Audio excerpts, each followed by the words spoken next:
Hello, I'm Annette Young and welcome to the 51%, a show about women reshaping our world. Coming up, Liberia heads to the polls as Africa's first woman president steps down, but some are asking if Ellen Johnson Sirleaf is indeed a feminist icon.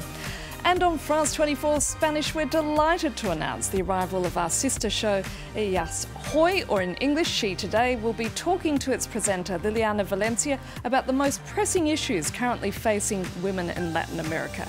Plus, we meet Pakistani Girl, the latest female superhero who fearlessly takes on corrupt officials while standing up for all women. But we begin in Liberia, which will be heading to the polls on October 10 to elect a successor to Ellen Johnson Sirleaf. Yet critics say Africa's first female head of state hasn't exactly done enough to further women's participation in politics. This is just 16% of candidates standing in the country's presidential and legislative elections are female. Laurent Berstecker has the story. It was the first African country to elect a female head of state. Yet Liberia's next president is likely to be a man. Magdala Cooper, a former model turned activist, is the only woman out of 20 candidates running for the top job, and men make up over 84% of total approved candidates for the upcoming parliamentary elections. Irrespective of how many women win or lose, women have got to stay in the race, and women have got to stay on the political landscape. And I will encourage women, as many women as possible, to stay the course and not be deterred because one didn't win over here. You never know which one of us is going to win. The idea that a woman's place is in the home still permeates Liberian society, a perception that's remained nearly unchanged, despite the country being led by a female president for the past 12 years. Another stereotype is, what more do the women want? There's a perception that because we've had a female president in Liberia, that everything has been handled. Sirleaf said she owed her victories in 2005 and 2011 to women coming out in force to vote for her. And while gender equality has progressed under her leadership, notably in terms of education, critics say she hasn't done enough to promote women's rights or to help others replicate her success. We are at the crossroads where there is potential backlash in terms of women getting into formal politics in the country, women being elected in the country. It is cause to worry. While Sirleaf has officially endorsed her current vice president, Joseph Boakai, to succeed her, she also said she will actively campaign for the handful of female candidates running for parliament. And it's with much delight that we announce the launch of France 24 in Spanish, which will be airing a Spanish version of the 51% called Ellas Hoy, or in English, She Today. Joining me now is its presenter Liliana Valencia from Bogotá in Colombia, where our Spanish channel headquarters are based. Thanks for being with us, Liliana, and wishing you and your team congratulations for the new show.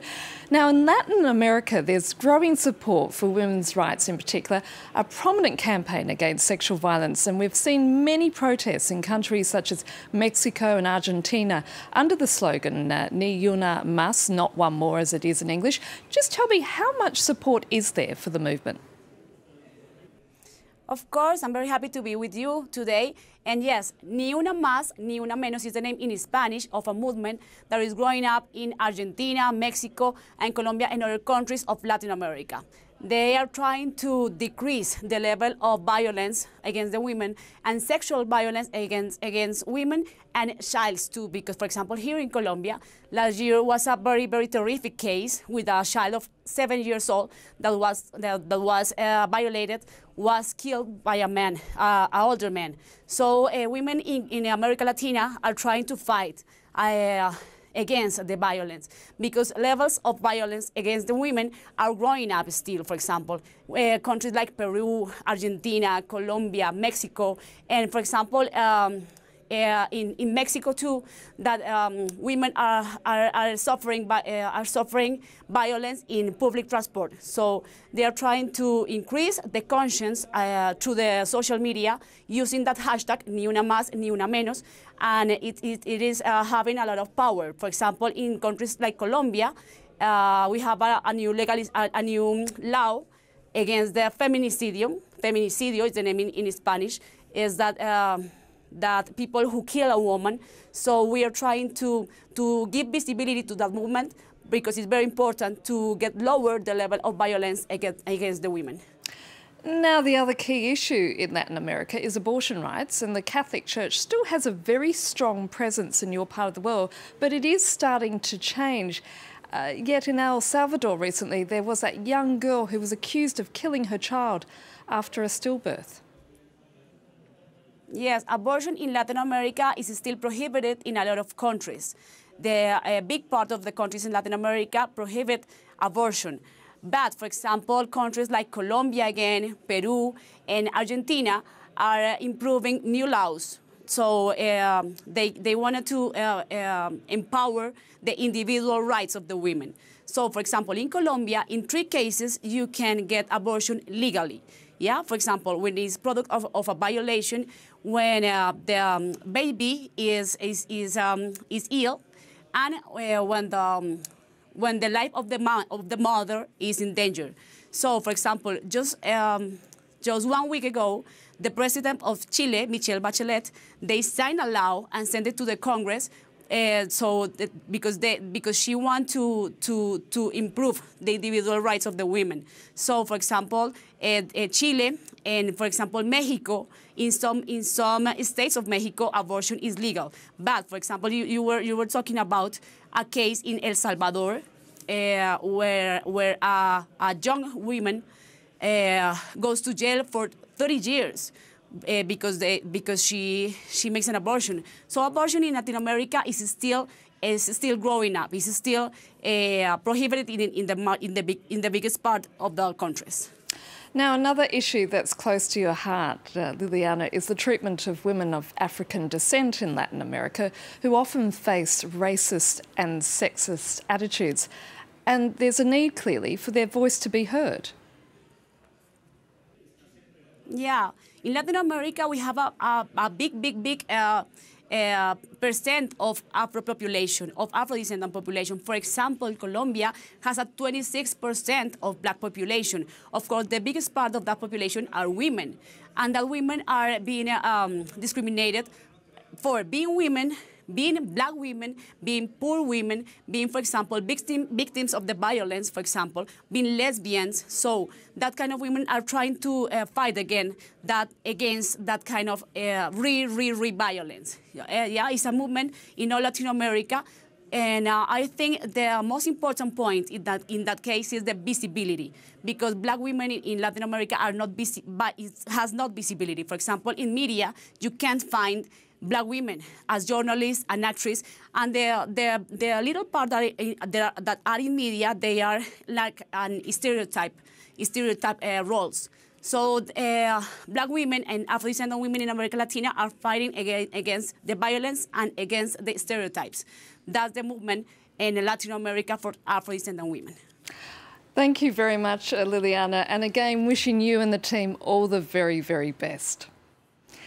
And you can watch Ellas Hoy on France 24 in Spanish. Now, finally, there's a new female superhero in town. No, I'm not talking about Wonder Woman, but Pakistani Girl. Her job is to battle corrupt Pakistani officials and protect battered women.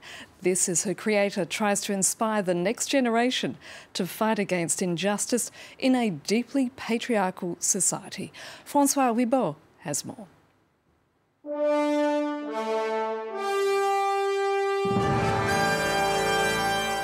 Green cape flowing in the wind, she fights corruption and inequality. But her main mission, to be a role model for the youth. Pakistani Girl is a one-of-a-kind superhero. The whole premise of this story is that there's a young girl called Sarah, and she's a normal Pakistani girl. She has a cat, she has friends, she goes to school, and the whole comic book is basically a journey of how she discovers her powers and decides to change her life to become a positive role model for the young girls and boys in Pakistan. Pakistani Girl tackles real-life problems, saving women from public beatings and rescuing young girls from the clutches of corrupt policemen. After the success of his Pakistan Man comic, Hassan Siddiqui saw an urgent need for a female counterpart. We wanted to launch a female superhero comic book in Pakistan because there's a huge shortage of female role models and superheroes in the mainstream media here. Pakistani society and religious structures are extremely conservative. In terms of gender equality, the country systematically ranks amongst the lowest in the world. The gender gap starts at an early age. In school, girls already lag far behind boys. So it's precisely here that Pakistan Girl may have the strongest impact. Traditionally, Pakistani is a patriarchal society where we have certain assigned role for both genders. We are teaching our children about the concept of gender equality, and I think we should be teaching them to this kind of literature because that is actually a tender age where they are building their own images of their future life. The comic is published in English, but Siddiqui is working on an Urdu version to reach an even greater audience and hopefully inspire a whole generation of young heroes and heroines. And that's it for now. And if you like what you've just seen, you can head to our Facebook page and tell us what you think. That, of course, being France24.51%, or do send us a tweet at _51%. Thanks for your feedback so far. And please do keep those comments and suggestions coming in. So until our next show, bye for now.